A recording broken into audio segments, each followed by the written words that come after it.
tidak diukur dengan menyerahkan misalnya keperawanannya. Cinta juga tidak bisa diukur dengan hal orang tidak mencintai kita kalau dia tidak menghargai tubuh kita sebagai seorang perempuan.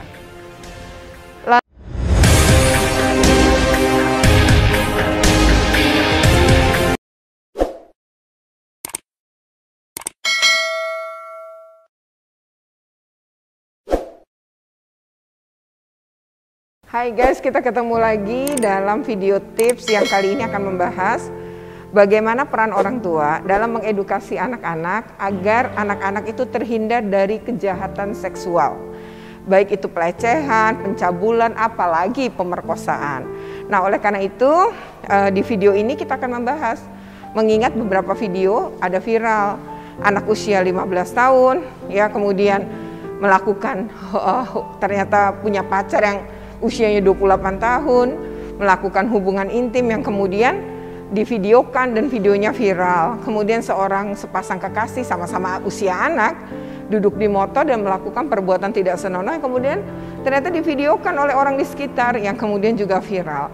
Belum lagi berbagai kejahatan seksual yang terjadi atau menimpa anak-anak kita baik di lingkungan terdekat dia seperti di rumah maupun di lingkungan seperti di sekolah. Orang tua, guru yang harusnya melindungi anak-anak juga menjadi pelaku dari kejahatan seksual itu. Nah, kita dalam video ini akan membahas bagaimana melindungi anak-anak kita semua, anak-anak Anda semua dari berbagai bentuk kejahatan seksual yang dilakukan oleh orang-orang di sekitar anak.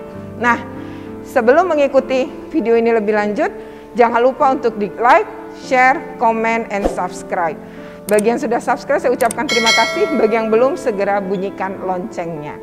Oke, kita akan mulai dari seperti apa tipsnya. Pertama, dari anak masih kecil, ayah bunda sudah seharusnya mengajarkan kepada anak-anak mana bagian pada tubuh si anak yang merupakan bagian vital, bagian intim pada tubuh si anak ini yang mana.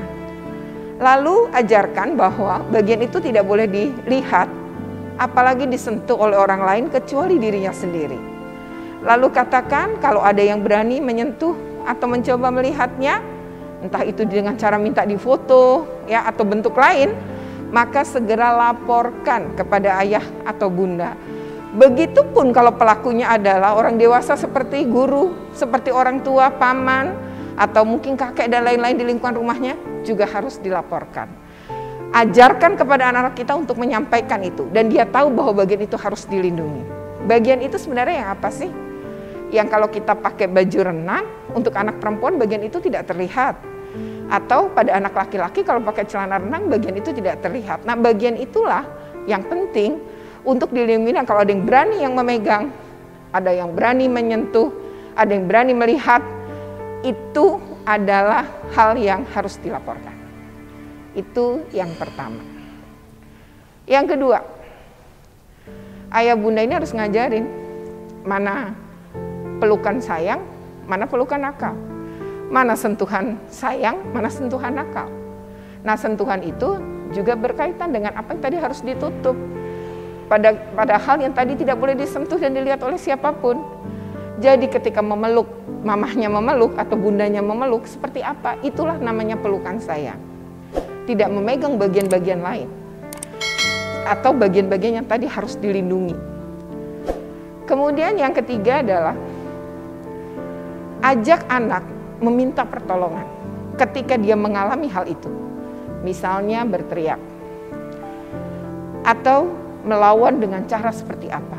Itu harus diajarkan, harus dididik. Terutama anak-anak yang sudah remaja.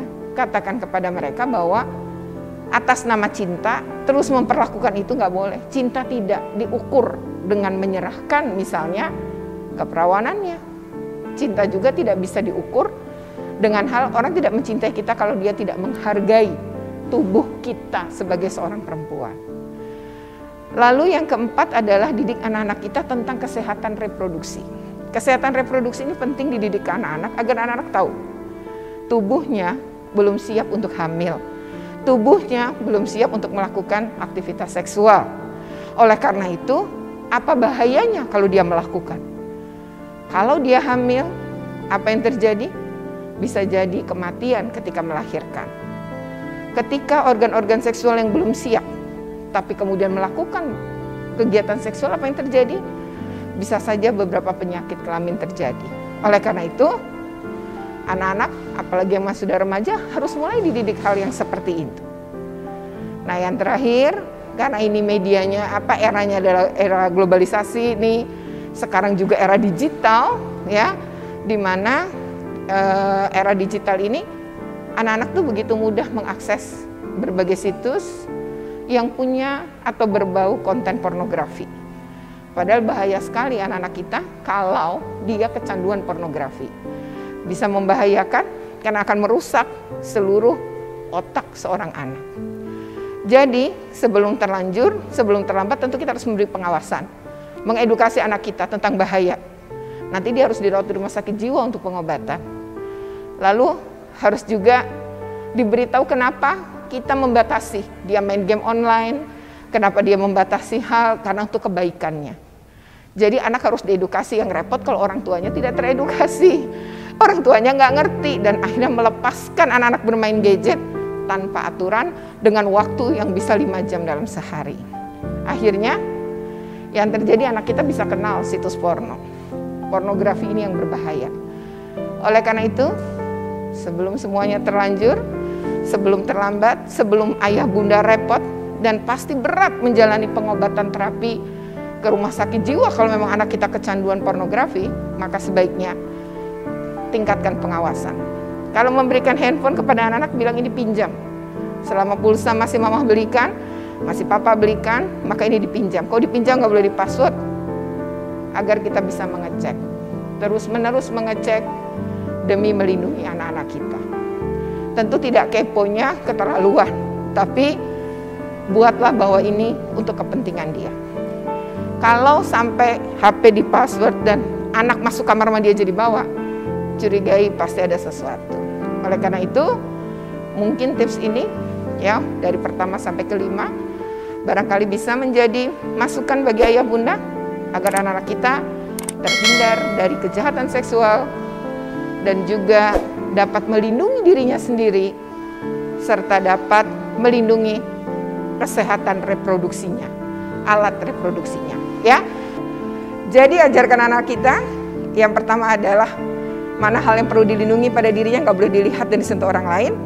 Ajarkan pada dia bedanya antara sentuhan sayang dengan sentuhan nakal. Ajarkan kepadanya alat kesehatan reproduksi sehingga tidak mudah dibujuk rayu ya untuk melakukan hubungan intim sebelum waktunya. Oke, demikian tips ini, semoga berguna. Kalau ini bermanfaat, share ke banyak teman Anda, share ke media sosial Anda, beri komen, like, dan subscribe. Sampai ketemu pada video-video berikutnya yang sudah pasti bermanfaat tentang pendidikan dan tentang anak. Oke, jangan lupa sekali lagi di like, share, komen, and subscribe. Terima kasih. Assalamualaikum warahmatullahi wabarakatuh. Salam sejahtera untuk kita semua.